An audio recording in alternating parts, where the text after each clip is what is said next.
Electrochemistry को जहाँ तक हम लोग किए थे उसके आगे आज हम लोग बढ़ाएंगे। कोलराज लॉ और उस पर बेस्ड न्यूमेरिकल ये आता है, and at the same time 2 formulas were left. 2 formula हम लोग को बचा हुआ था जो कि कोलराज लॉ से रिलेटेड है, और वो है, यहाँ पर आप ध्यान दीजिए। To solve the question number 3.9 on page number 83, if you have to solve this problem on page number 83, question number 3.9, then you require 2 more formula. One is alpha is equal to formula number 1, alpha is equal to lambda m by lambda m naught. What is alpha? Alpha is equal to degree of dissociation. Lambda is equal to lambda m is equal to molar conductivity at given concentration. You know, आप जानते हैं कि lambda m क्या होता है। This is the molar conductivity at given concentration. Lambda m naught is the limiting molar conductivity and it is also called molar conductivity at infinite dilution. So the formula for alpha is equal to, you must write lambda m by lambda m naught. This is the formula for the degree of dissociation. यदि degree of dissociation निकालना है तो उसके लिए lambda m चाहिए और lambda m naught चाहिए, limiting molar conductivity चाहिए। Formula number 2, k is equal to what is k? This is the dissociation constant. What is k? This is the dissociation constant and it is equal to C alpha square by 1 minus alpha. What is alpha? Alpha is called degree of dissociation. K is called dissociation constant. C is called concentration of electrolytes और molarity. ये molarity के term में दिया हुआ रहता है। So this is the concentration और molarity. Apply this formula in 3.9. You have to apply this formula in 3.9. So Kohlraj's law, apply the Kohlraj's law. What is Kohlraj's law? Lambda m naught is equal to V plus lambda plus naught plus V minus lambda minus naught.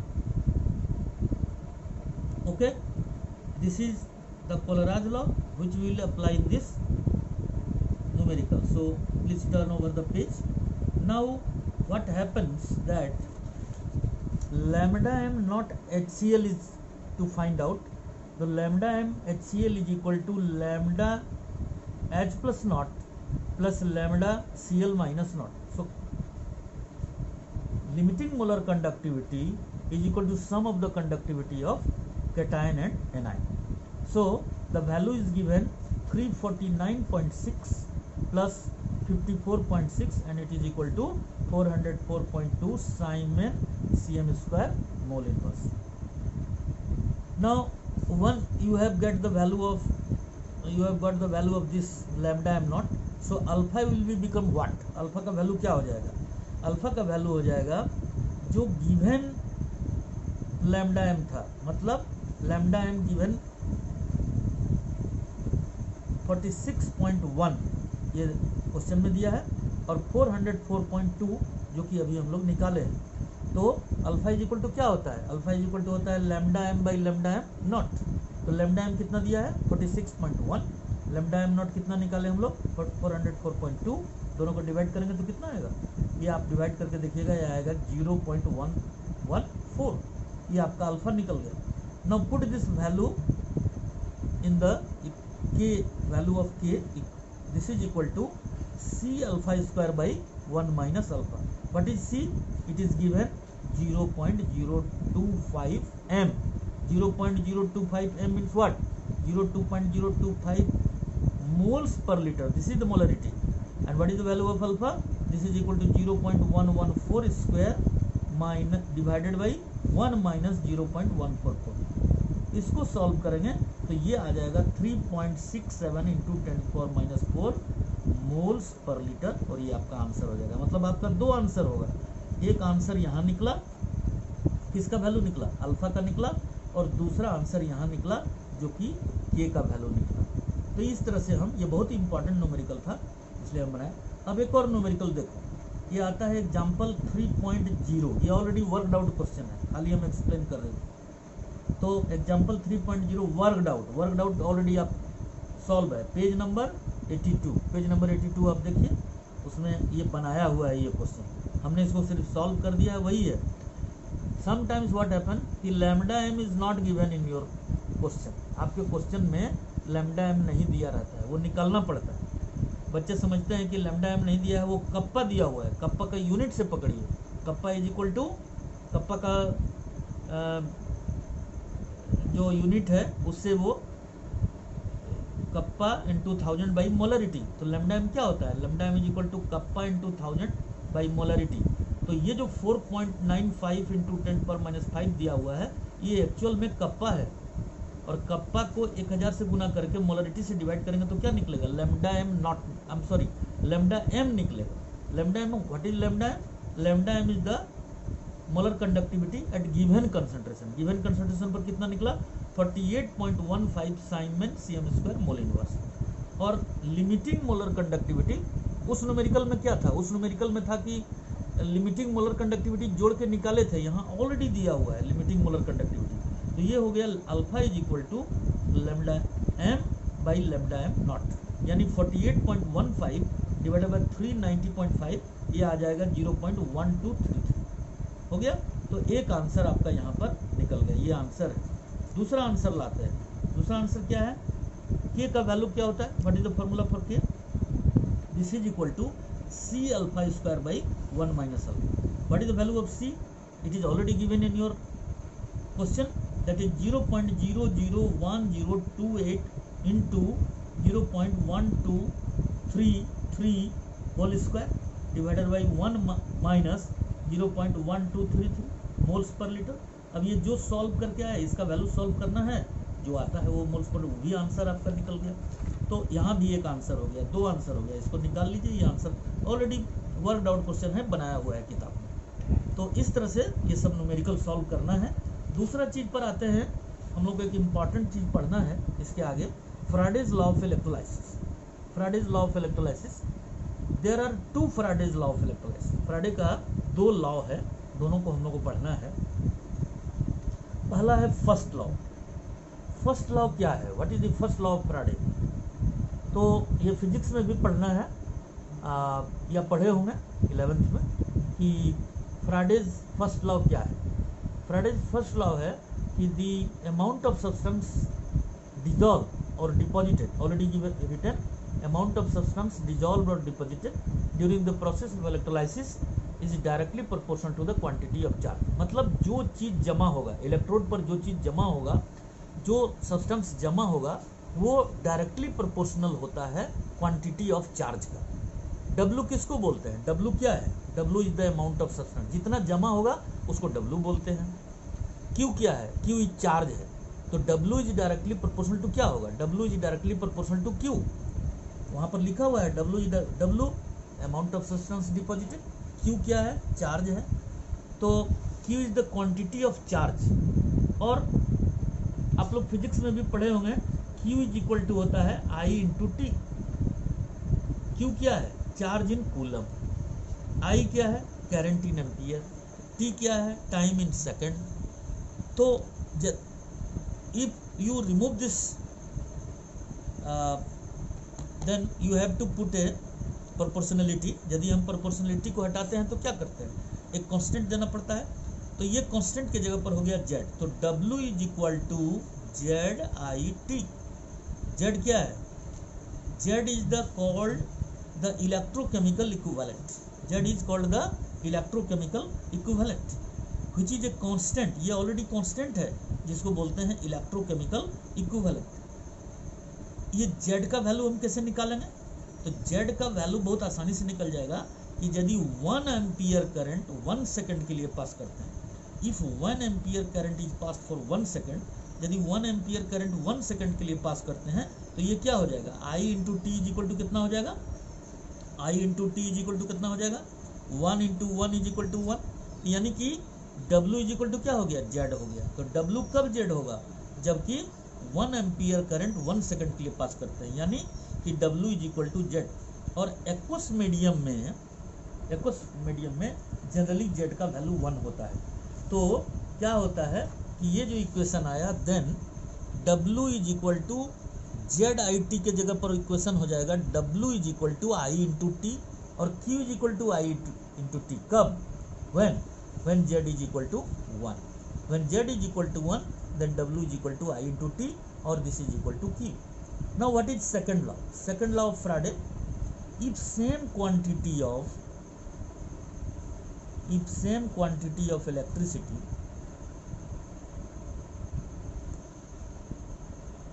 if the same quantity of electricity is passed through the solution of different electrolytes,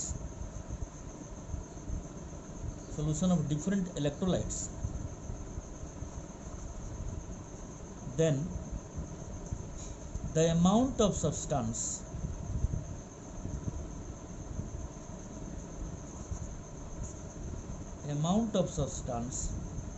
deposited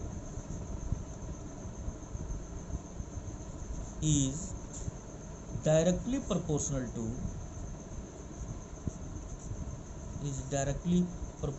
to their equivalent weight. Suppose that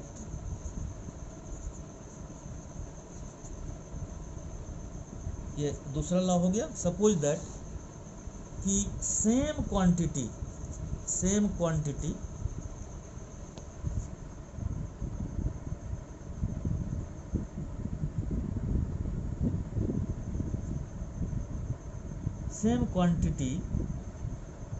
of charge is passed through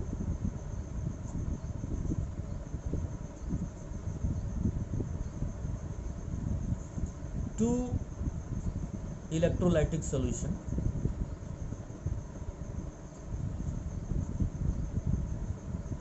like copper sulphate and zinc sulphate. मान लो कि copper sulphate और zinc sulphate होकर के aqua solution होकर के same quantity of charge को पास किया जा रहा है। तो फ्राडे का सेकंड लॉ क्या कहता है? फ्राडे का सेकंड लॉ कहता है कि मास of Zn by mass of Cu is equal to mass of Zn by mass of Cu is equal to equivalent mass of Zn by equivalent mass of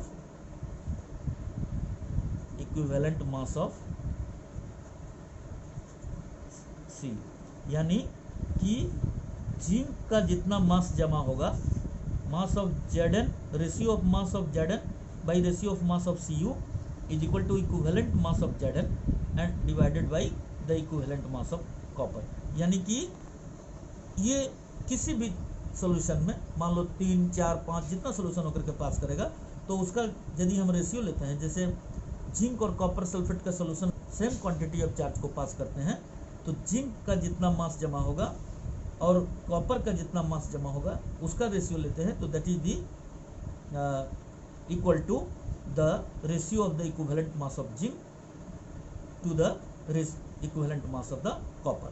तो ये फ्राडे का सेकंड लॉ। दूसरा चीज है कि एक और यहाँ पर एक फार्मूला अराइज होता है, जैसे हम लोग पढ़ते हैं Q इज इक्वल टू, हम लोग पढ़ते हैं ना Q is equal to I into T, आज ही पढ़े हो। तो एक तो Q is equal to I into T से चार्ज निकलेगा, दूसरा है एक और फार्मूला यहाँ पर है, जैसे हम लोग 2 फार्मूला उधर डिराइव किए, मान लो ये तीसरा फार्मूला है, चौथा फार्मूला एक और आ रहा है Q is equal to NF। Q क्या है? Q is the charge in coulomb, charge in coulomb. N क्या है?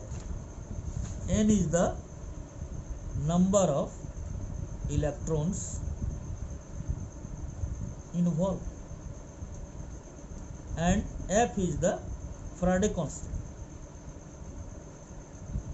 Faraday's constant, and this is equal to 96,500 coulomb, 96,500 coulomb.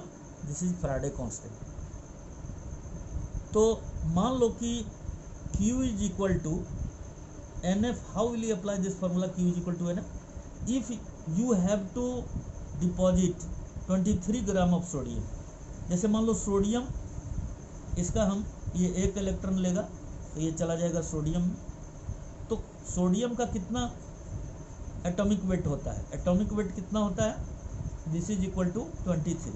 यानी हमको यदि 23 ग्राम सोडियम जमा करना है तो यहाँ पर n का वैल्यू कितना आ गया? n का वैल्यू आ गया 1।